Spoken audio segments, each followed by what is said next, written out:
Today we are going to talk about mycelium, and mycelium, which is the body of the fungus from which the mushrooms form, are composed of millions of strands of hyphae which intertwine. So if you can kind of think of like a bundle up piece of string like this, obviously this only has two ends, but you can kind of think of mycelium as like a knotted piece of white string, except that hyphae are extending out from the body in every direction.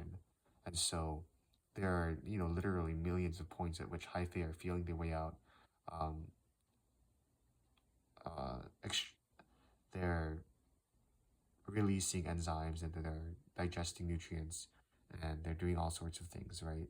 And so the tip of the hyphae is really where it's the most active because that's where a lot of the enzyme release is being done. A lot of the production that's done in the body um, of the mycelium is sent to these tips where they release specific enzymes so that they can digest material around them and then import those nutrients and shuttle them to where they need to go. So let's take a look at a few things that we can see in this image. Obviously, we have the mitochondria, right? We have mitochondria in here, here, here, etc. That's the energy production of the cell that provides the energy that a lot of the other um, organelles and proteins need to fulfill their functions.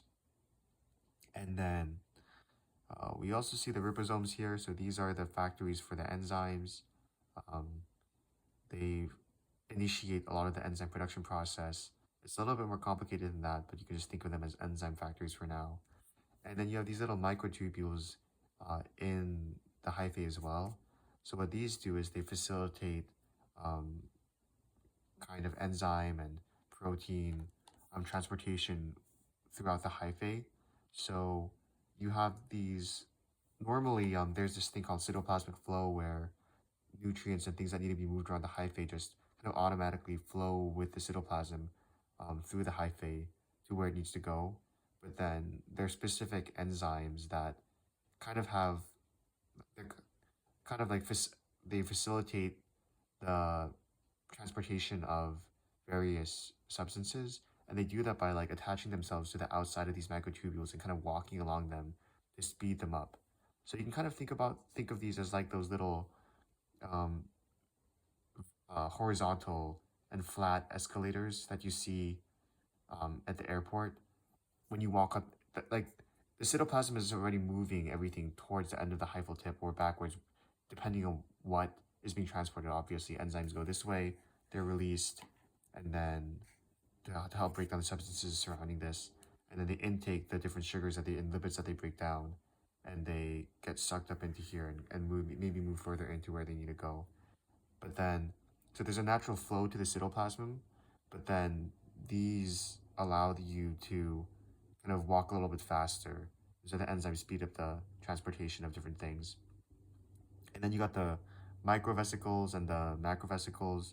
These are like little packages that are delivered from further down the hyphae. So they manufacture them and they send them to the front, and they contain different uh, and they contain different enzymes and other types of things that are needed to be secreted um, at the hyphal tip. And then you can kind of see over here the chitin synthesis and the FKS synthesis, the glucan synthesis. So these are what are being produced at the tip, or these are the material that are either being sent to the tip or somehow being produced there that extend the hyphae, right? Because if the hyphae wants to grow, it needs to continually manufacture the plasma membrane, the chitin, the glucan, and whatever these galactomanoproteins are. And so they need to continually make these so that the hyphae can expand. And then a few just like general facts about hyphae. Most of the dry weight is actually like the chitin and the glucan. So this little layer over here, this rigid, this little liney layer, which is the chitin, is this plus the glucan make up about 50 to 60% of the dry weight, and then 20 to 30% of the dry weight is like all of the enzymes that are produced, and then 5 to 10% about lipids and sugars, and then trace amount of Um, nucleic acid ions and pigments are also part of the dry weight. And really, most of the weight in the hyphae is just water. So it's 80 to 90% water. And I copied this diagram from somewhere else. So I don't really have an understanding of every single thing. I don't really know what this F actin is. I don't really know what these V snare, T snare, um, exocyst, SEC-4 stuff are. Um, yeah, but that's like a simple summary of the microbiology of a hyphal tip, which is super interesting and important.